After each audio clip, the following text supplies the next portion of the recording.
Le Seigneur soit avec vous. Et avec votre esprit. Proclamation de l'Évangile de Jésus-Christ selon saint Luc. Gloire à toi, Seigneur. En ce temps-là, les pharisiens et les scribes dirent à Jésus, « Les disciples de Jean le Baptiste jeûnent souvent et font des prières, de même ceux des pharisiens.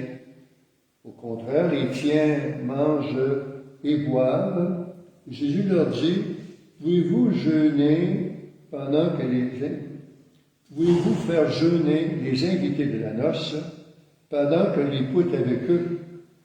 Mais les jours viendront où l'époux leur sera enlevé. Alors ces jours-là, ils jeûneront. » Il leur dit aussi en parabole, puisque personne ne déchire un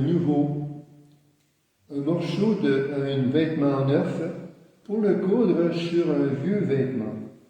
Autrement, il aura déchiré le neuf, et le morceau qui vient du neuf ne s'accordera pas avec le vieux. Et personne ne met du vin nouveau dans de vieilles outres. Autrement, le vin nouveau fera éclater les outres, il se répandra, et les outres seront perdues. Mais on doit mettre le vin nouveau dans des outres neuves. Jamais celui qui a bu du vin vieux ne désire du nouveau, car il dit, c'est le vieux qui est bon. Acclamons la parole de Dieu. Gloire à toi, Seigneur.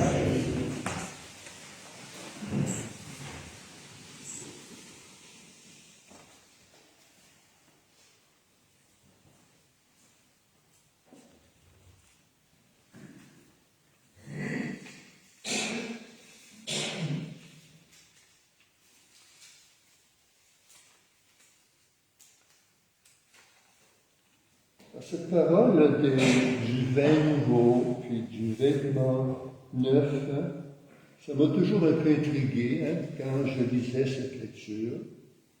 Et parfois, j'étais un peu heurté à ne pas toujours comprendre ce que ça signifiait. Donc ces textes veulent nous montrer toute la nouveauté qui surgit avec l'arrivée de Jésus, le Fils de Dieu. Ce qui nous fera, bien sûr, ce sont les mots nouveaux et anciens qui s'entrecroisent dans ce texte. Donc Jésus recommande de ne pas plaquer d'anciennes déclarations ou certaines considérations sur des situations nouvelles, mais d'avoir la patience et de laisser mûrir les événements. Donc le vieux est bon, dit-il, parce qu'il a fait ses preuves. Mais il est possible aussi que le nouveau puisse produire de bons fruits.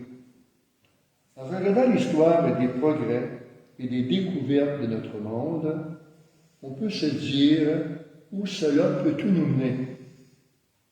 Mais si on regarde bien, les découvertes médicales, les découvertes scientifiques, on en est rendu aujourd'hui à arriver jusqu'à la planète Mars. Ce qui veut dire que les progrès qui avancent nous surprennent et nous étonnent.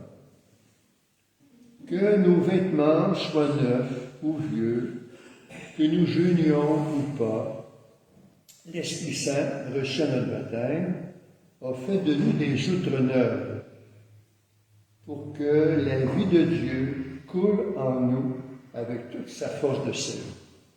Donc, en tant que chrétiens et chrétiennes, nous sommes donc appelés à nous tenir fixés sur le Christ, qui est porteur de vie, porteur de Dieu. Il reste donc un certain attachement aux coutumes, aux règles du passé, chez les convertis. Et Jésus, tout en respectant la loi, prend une distance par rapport à elle et demande ainsi centré sur l'essentiel des commandements. Donc, pour lui, il s'agit davantage de nous aimer les uns les autres, comme lui-même nous a aimés. Ainsi, c'est par